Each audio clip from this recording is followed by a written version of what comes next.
ये गुंडों वाले रोल ज्यादा पसंद आते हैं लोगों को। बड़ी खूबसूरत ऐसे ही ऑडियंस है। देखो, जब तक सूरज चांद रहेगा यादव तेरा नाम रहेगा।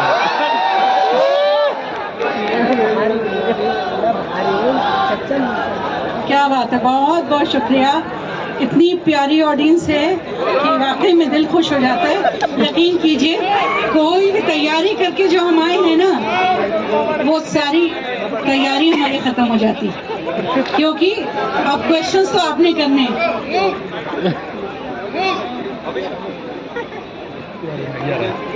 ये अपनी मर्जी से अपनी जगह बनाते हैं, ये अपनी मर्जी से अपनी जगह बनाते हैं, समंदरों को कोई रास्ता नहीं देता जी।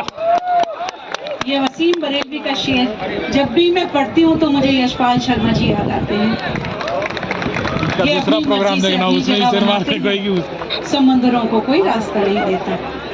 मैं आज बहुत खुश हूँ कि पत्रकार होने के साथ साथ दिल्ली दरबार की एग्जीक्यूटिव कमेटी की मैं मेंबर हूँ, और मुझे ये शर्फ हासिल हुआ है कि आज मैं यशपाल शर्मा जी का इंटरव्यू कर सकूँ। और इनको बहुत पहले से इनसे नाता है, रिश्ता। यकीन कीजिए, ये इतने प्यारे इंसान हैं। मैं इसलिए नहीं कह रही हूँ कि ये एक फिल्म स्टार हैं, मैं वाकई में अपने पर्सनल तजुर्बे से कह रही हूँ कि ये ऐसे इंसान हैं कि मुझे नहीं लगता इन्होंने कभी भी किसी का दिल दुखाया होगा। आप इनको कॉल कीजिए तो ये कॉल आपका खुद उठाते हैं, इनका कोई असिस्टेंट इन्होंने नहीं रखा, खुद अपनी कॉल उठाते हैं और हर कॉल का जवाब देते हैं, और इतनी मोहब्बत से जवाब देते हैं कि उसका भी जवाब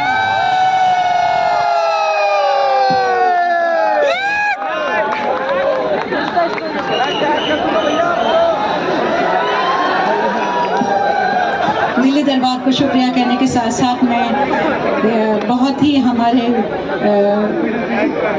बुजुर्ग हमारे बीच में बैठे हुए हैं, वो गरीब नवाज को उनकी जो फैमिली है 800 साल से खिदमत कर रही है, सज्जादा नशीन हज़रत सैयद रियाजुद्दीन चिश्ती साहब यहाँ बैठे हुए हैं। मैं उनकी इजाज़त से ये प्रोग्राम शुरू करना चाहती हूँ।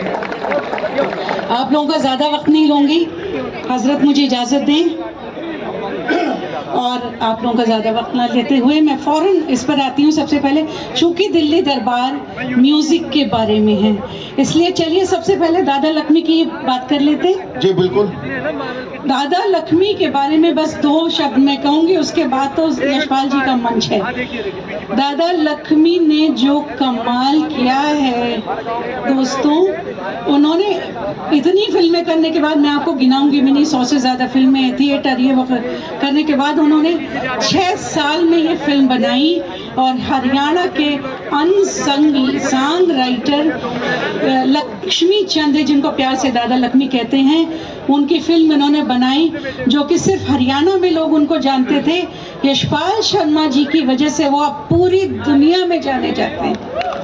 और तो और सबसे बड़ी बात है कि 6 साल में फिल्म बनाई और रिलीज करने के बाद 1 साल के अंदर इन साहब ने उस फिल्म को 69 इंटरनेशनल अवार्ड्स दिलाए और बाकी नेशनल अवार्ड्स दिलाए, जिसमें से प्रमुख है नेशनल अवार्ड और प्रेसिडेंट्स अवार्ड। और बाकी ये फिल्म इन्होंने क्यों बनाई, क्या उसकी वजह थी, हम उनसे जानते हैं। तो सबसे पहले यशपाल जी, दादा लक्ष्मी बनाने के लिए और जो उसका सेकंड पार्ट बनाने वाले हैं उसके लिए बहुत बहुत बधाई। आपको मौसीकी से इतना लगाव है ये हमें पता नहीं था। आप एक्टर हैं, थिएटर एक्टर, ये हम जानते हैं, लेकिन आपका म्यूज़िक से ऐसा क्या लगाव हुआ कि आपने दादा लक्ष्मी बनाई, और आपने क्यों बनाई ये फिल्म? जी,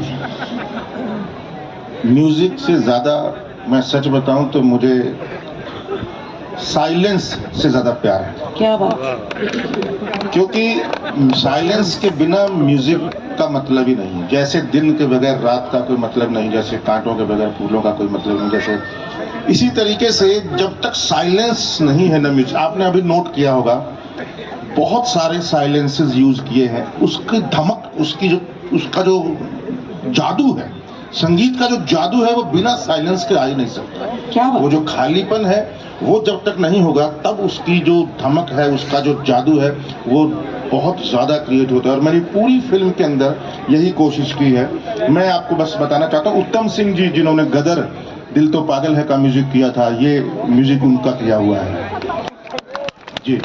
और ये उनकी लाइफ का मेरे ख्याल से अभी तक का, तो अगर 2 फिल्में गिनी जाएं तो उसमें से ये एक फिल्म है जो बेस्ट म्यूजिक पूरी उन्होंने आज तक किया है। और जहाँ तक मौसीकी की बात है, मैं सच बताऊं, एक वक्त था जब मैं सिर्फ क्लासिकल म्यूजिक के अलावा कुछ नहीं सुनता था। अरे क्या बात है, ये बिल्कुल कई साल ऐसे बीते जब मैं इंडियन थिएटर में था और एनएसडी में था, और उस वक्त में कुछ साल ऐसे बीते कि मैं सिर्फ फिलोसफी पढ़ना, ओशो पढ़ना, यूजी कृष्णमूर्ति को पढ़ना, जे कृष्णमूर्ति को पढ़ना, नीत्शे जर्मन फिलोसफर और इस तरीके के कई राइटरों को पढ़ना, और भीमसेन जोशी, कुमार गंधर्व जैसे लोगों को सुनना।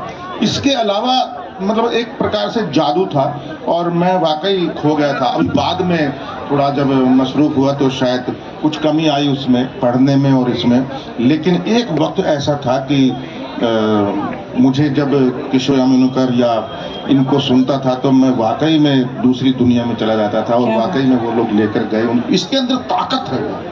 कुमार गंधर्व को अगर आंख बंद करके सुनो तो मतलब मुझे नहीं लगता कि कुछ रह गया, ऐसा लगता है किसी और दुनिया में आप पहुंचा दिया उन्होंने।